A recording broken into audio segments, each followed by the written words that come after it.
But I got lucky finding some information.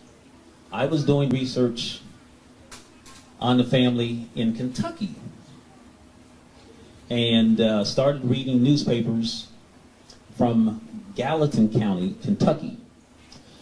I knew that the family had moved from Garrett County to Warsaw, Gallatin County, Kentucky, and started reading newspapers from approximately 1882 to 1900.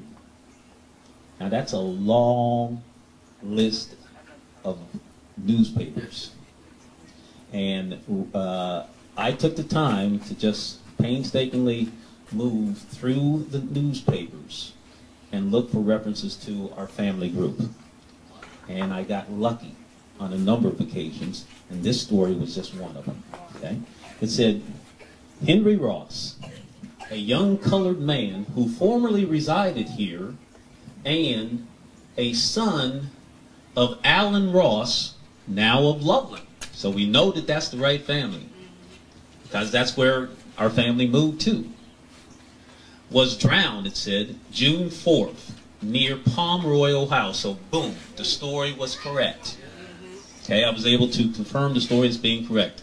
By falling overboard from the steamer Virginia. And see, that seemingly verified Grandma's story that he may have just, walked off the boat.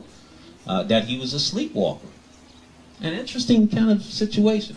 And it says that he was aboard, it even gave me, the article even gave me the name of the ship. The steamer Virginia. And it was en route for Pittsburgh.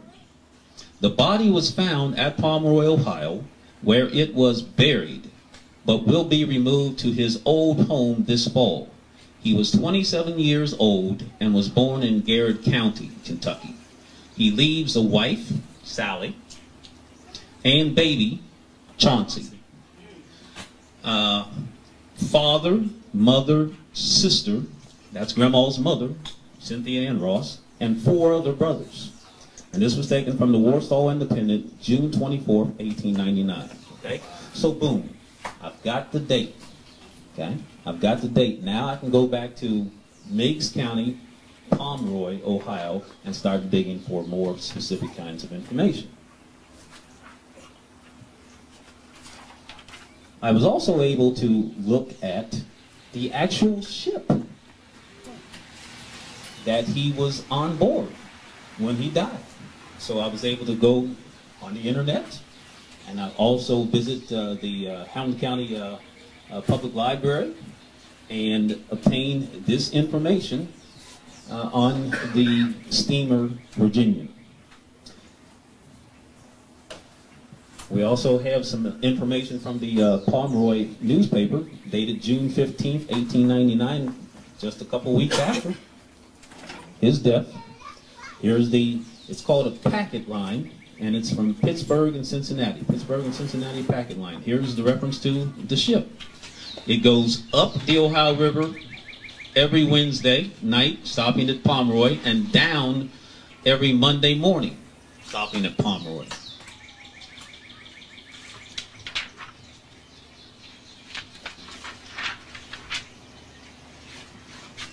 I eventually found the actual newspaper article referencing my great-great-great-uncle's death. But there came a puzzle. It says a floater was found this Wednesday morning at the head of the barges at the Pomeroy boatyard. The corpse was that of a colored man and had a hole in his head and breast. He was dressed in shirt and drawers, no pants. Coroner Scott buried the remains in the pauper's portion of Beech Grove Cemetery. This was taken from the Leader, June 8, 1899. Front page story. Now, that's a little different from what Grandma wrote in the Bible. Don't sound like he was sleepwalking to me. Huh? Yeah. I said, that's new business now. I don't know what to think about that. Went to, again, Hamilton County Public Library and actually wrote to see if I could find the captain, the name of the captain of the ship, and to see if he had a log that would tell me what was happening on board his ship. Huh? Didn't find the log, though. But here's the captain at the time that he was on board his ship. So these are the key captains and the key crew members of the Virginia. Okay, and you know, this is, again, the date here is 1896, and so I know that they were the people who were on board as the crew at the time of Henry Ross's death. I was even able to find some pictures of some crew members of color. Now, the date is 1896 here. We don't know exactly when Henry Ross began working on the Virginia. We know that he died in 1899. Okay? So one of these gentlemen here could be Uncle Henry Ross. These three guys in the background are of color, it says. The three colored men are not known. Don't know. But I thought it was interesting, and it was something that I desired to hold on to in terms of having, you know, some men who would have experienced the kind of situation that Henry Ross had. Here's another picture. Also, down at the corner here, I inserted this. This is there was a story about the body of John Clark. John Clark is a member of the Hamilton family group. Okay. And lo and behold, it was curious to me that he had died a similar death. It says, the body of John Clark, a colored man in Madison, Indiana, who while working on the steamer Shirley, as roustabout, fell overboard. Wow. Now, I don't know, this sounds like a little pattern to me. Some folk falling overboard a lot, and some folk being of color and family members. That didn't sound good. But that's the story. They say he fell overboard and was drowned from the steamer at this place Friday, March 31st, was caught in a trout line above Ghent, Tuesday of last week. So we know that this is a situation that is recurring too often. But could that person who was of color, who wasn't identified by name, could that be another person and not our Henry Ross? Possibly. Huh? Well, there was another article in a different newspaper, but it still didn't name the deceased. But it said another floater was found. They used that reference, floater. You know, a dead body was found. It says the dead body of a colored man